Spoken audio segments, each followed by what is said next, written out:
The following is a Hellas Beer Hall production. We got a lot to talk about. It's been a minute. Let's fucking go.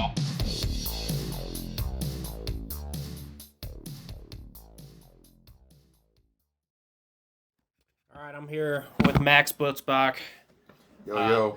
Avid White Sox fan, longtime friend, Bulls fan, great Chicago guy. We're sitting here drinking gumball heads, just ate Vienna beef hot dogs.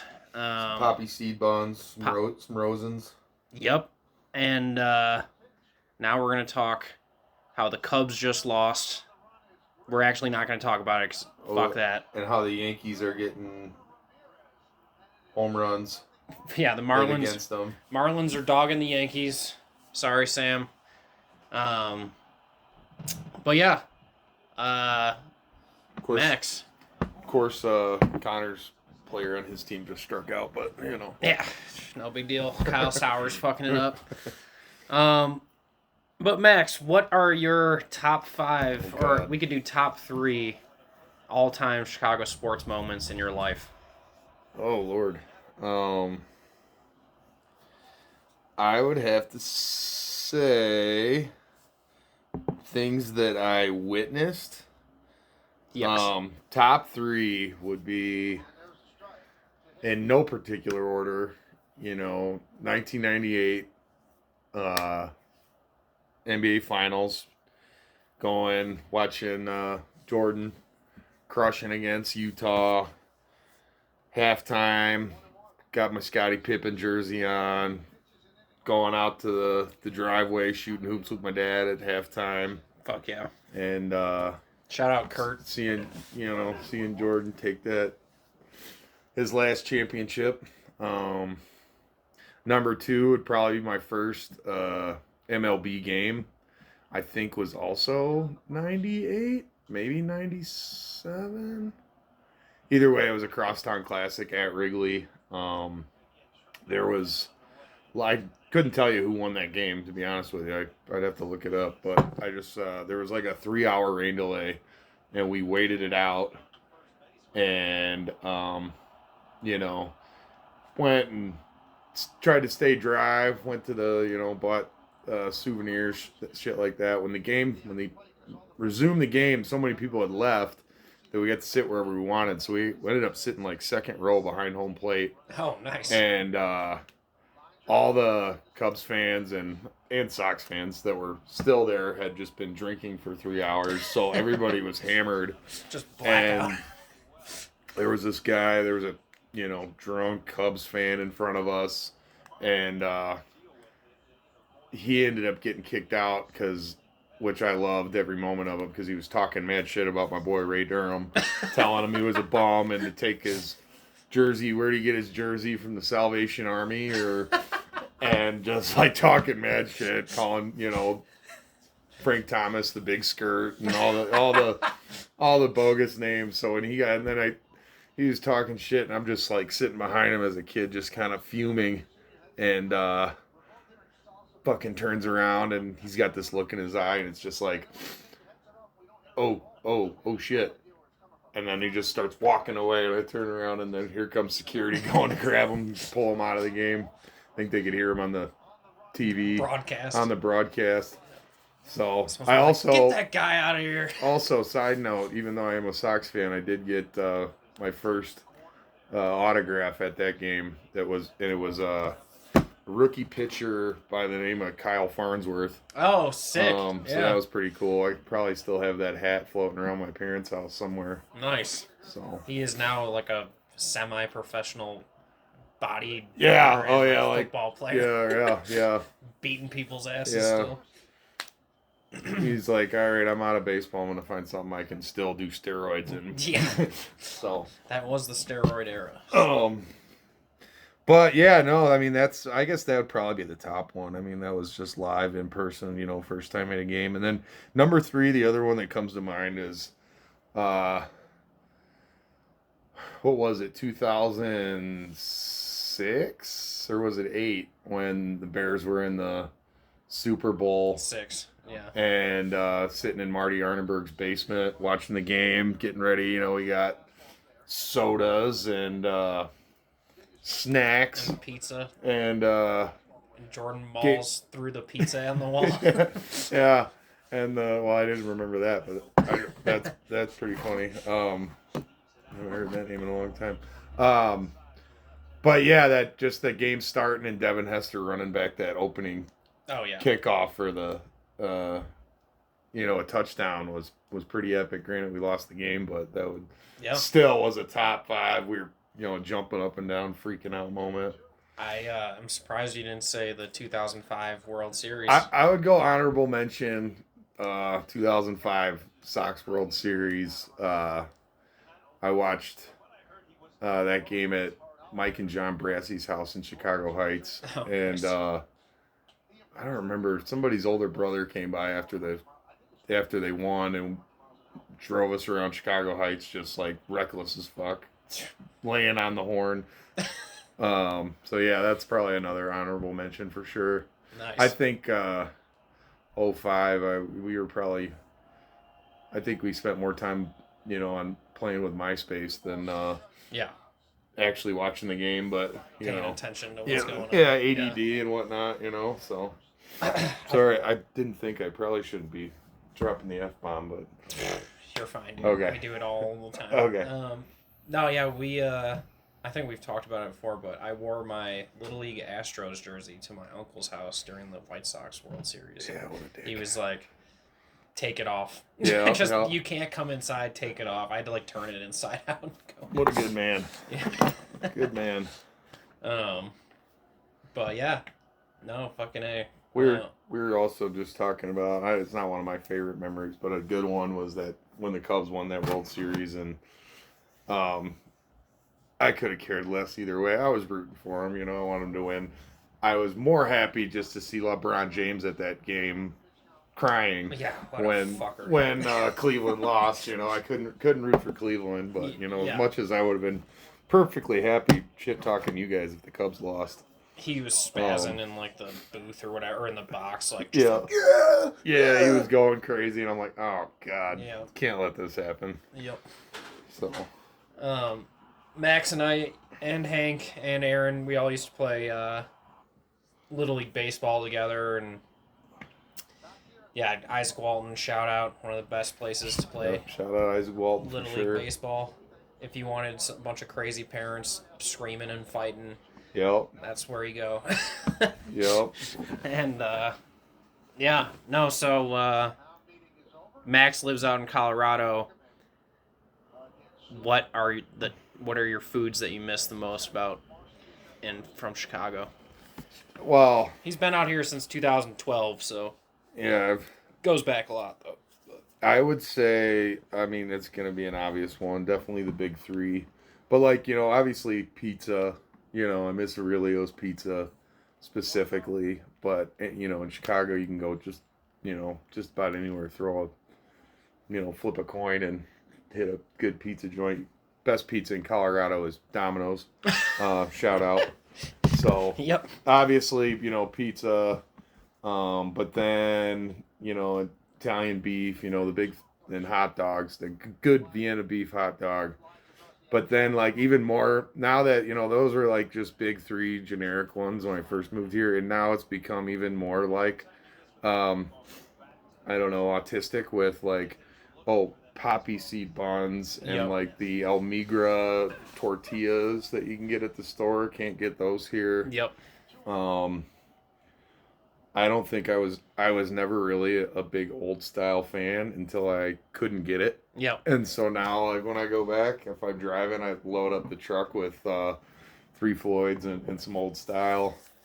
But it's just funny, the specifics of they got Nathan's and whatever out here, but you can't get Vienna beef. You can't find poppy seed buns at the store. Yeah. Everybody thinks that's crazy when I tell them that back home. They're like, what? What do you mean? Like that's a staple. Yeah.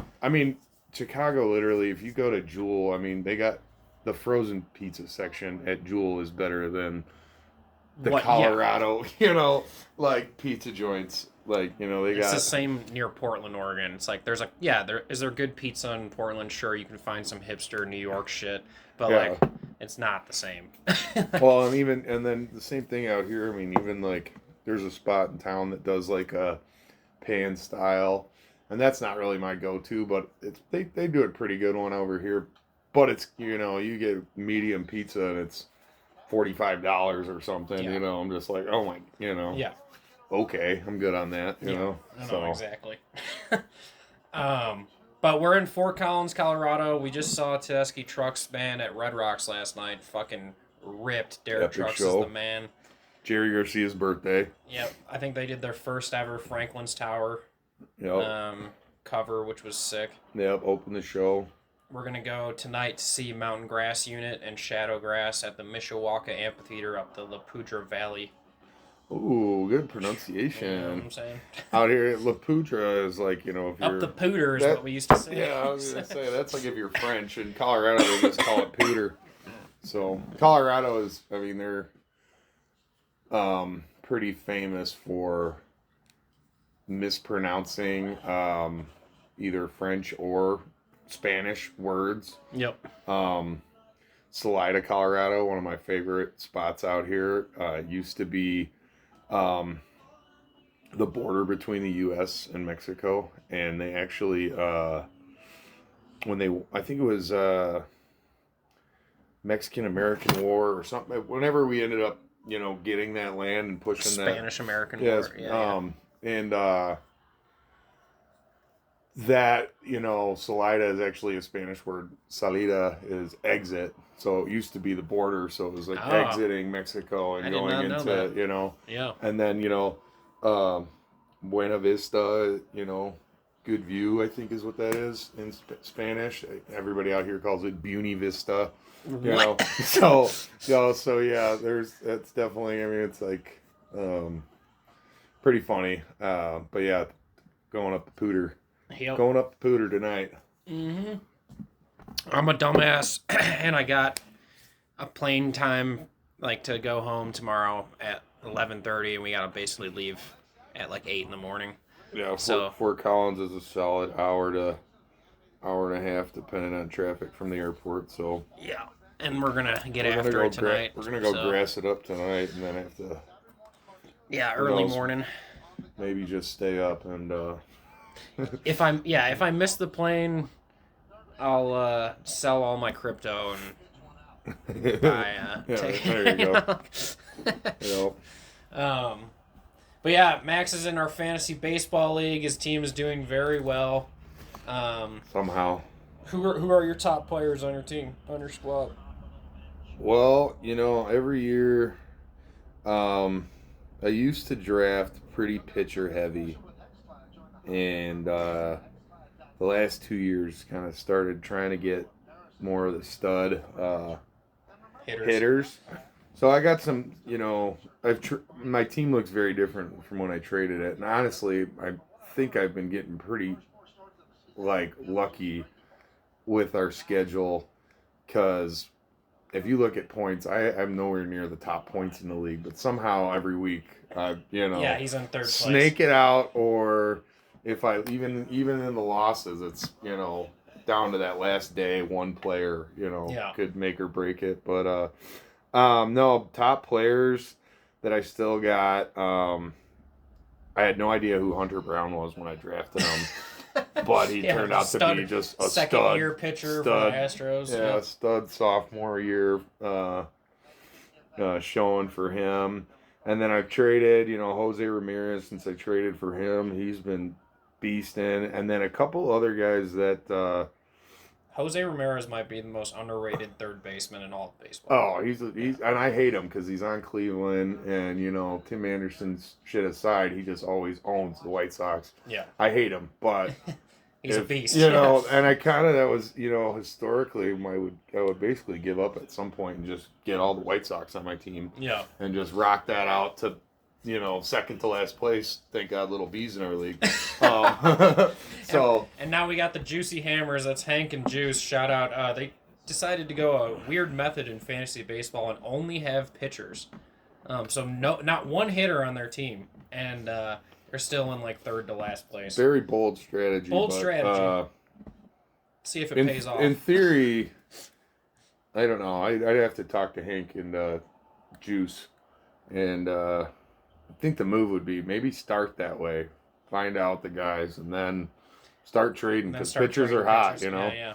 But anyway, so this year instead of going Sox heavy and like all my favorite players, I went with a lot of people that I don't like traded for Jose. Pete Alonso, not a big fan. Nothing against the guy, just I don't know. Yeah, he's kind of a meatball. Yeah, he really loves that home. Joke, but it could be. So. Really loves that home run derby. But anyway, he started out hot. He got quiet there, but the other two that I've never had on my team that I think everybody would probably know they're studs, but it really crushed it for me. Ketel Marte, shout out, and C.J. Abrams from Washington. Yeah, has been solid. Just he's doesn't have the big games, but he's pretty consistent. 2 or 3. Even he'll be 0 for 3 with a walk and a steal.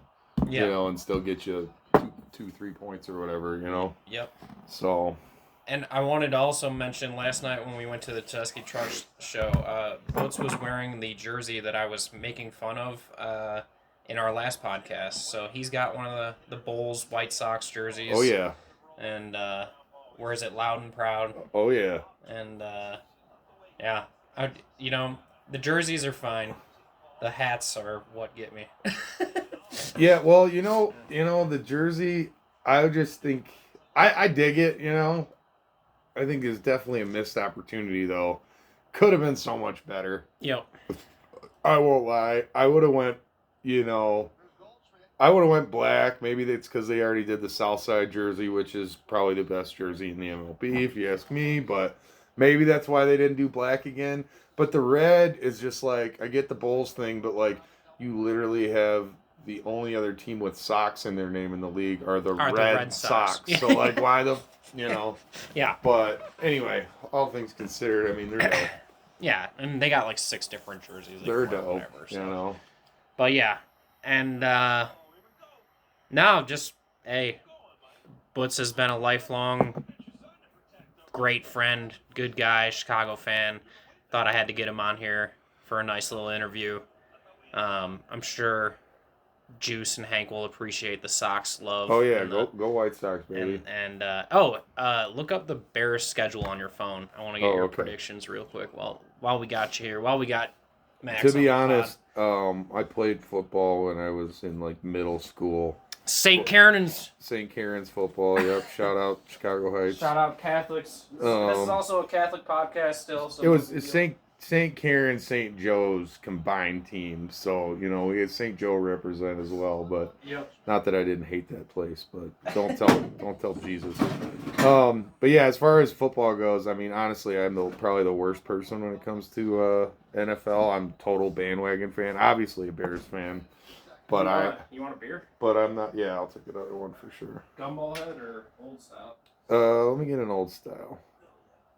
So, I'll give. I do see the Bears. God, I hate saying it, but they're not going to beat Minnesota twice, but they're going to take either the first one. Well, here. Get them back on the second one. Let's start it out. Or all right. It'll be. Bears, Vikings. Let's go W. Game. Yeah, W? All right, cool. Barely. They're going to squeak it out like last year. All right. Wait, what the fuck just happened to the schedule? God damn it. It's an iPhone, so it's a little too easy to work. Okay, so you're going to go Bears win first game of the season. W. Okay. Bears, Lions. L. Okay, 1-1. Bears, Cowboys. W. 2-1. Bears, Raiders. W. 3-1. Let's go. Bears, Commanders. Jaden Daniels, Caleb Williams match. I think we're gonna get them back. We could have beat them last year. We just had our head up our ass, and that pretty much spiraled the whole season. I love that. I'm gonna go W. 4-1. Bears, Saints. I want to say W, but 5-1. Do we think it's gonna happen? W. All right, 5-1. I love it. I'm right there with you. I hope so, because if they're 5-1, that means I'll be watching all these games. Fuck yeah. Bears Ravens. Lamar Jackson. Yep. I think Lamar. Roquan Smith revenge game. I think if I gotta give him an L in there somewhere, I think I'll go Ravens. Lamar Jackson, I like him. I think he's gonna have a couple more prime seasons here. That's what I think. Literally all of us picked. Yeah, that was gonna be an That L. would be the one. Bears Bengals. Joe Burrow. Bengals, Joe Cool. Burrow. We'll fuck him up. W. All right. 6-2. Giants Bears. W. Sorry, Sam. 7-2. All right. Bears Vikings again. All right, so I gave him the W on the first one. I gotta go L on the second one then. All right. And if it's not that, it'll be So I think they'll split with them. 7-3. Steelers Bears. Steelers Bears W. W. All right. 8-3. Bears Eagles. I think that would be a game that if I'm close so far, that record, we got the winning record up until that'll be a big I'm going to go L. I hope if they win, it's a W. season changer. That's a season changer. Yeah. That's a big test. So what is that? 8-4? Yeah, sure. Wait. Okay. So let's see. You had Bears lost the Lions. I got 1-1. Lions. Cowboys win. So that's Lions, Vikings. Bears win against the Raiders. Eagles. Against the Commanders. Yeah. Saints. And then I had them losing to the 8-4. So I think it's 8-4. Yeah. Bears Packers. W. Let's fucking go. 9-4. Bears Browns. Bears Browns W. 10-4. Bears Packers. W. We're 11-4. Let's go. Them. Bears 49ers. Oh, that's Sam's 49ers, not Giants, are they? No, he's Giants. W. Come on. Woo! 12-4. God, Bears Lions such a loser. last game of the season. I had them losing before. We're winning. All right, 13-4. Let's fucking go. Let's go. All right, sick. Well, you heard it here on Hallis Beer Hall. Max Butzbox saying the Bears gonna be 13-4. I was 14-3. Okay, so I'm not the only desperately hopeful Chicago fan. So optimistic. So. Yeah, good shit. All right, well, thank you, Max. We're gonna call the interview here and keep drinking beers and go see some bluegrass. So, you have any last words you want to say to the people? I don't. You want to promote anything? Appreciate you having me on the show. And keep doing your thing, boys. All right, fuck yeah. That's it. Fuck y'all, Catholics. Peace out. Well, a lot of things happen today. Sometimes life deals you bananas, and you gotta just say, "Fuck it, I'm gonna eat that shit." I'm not touching it. Cut it. Cut it. We're cutting it. We're done. I had to tie that in. We're out. And they were all great. And they were all thrilling. And they were all dramatic. But you know what? Get big, get tough, and get fucked. Too bad we couldn't have had 1, 2, 3 fingers out at the old ball game. Hot cakes on the griddle. You know what I'm saying?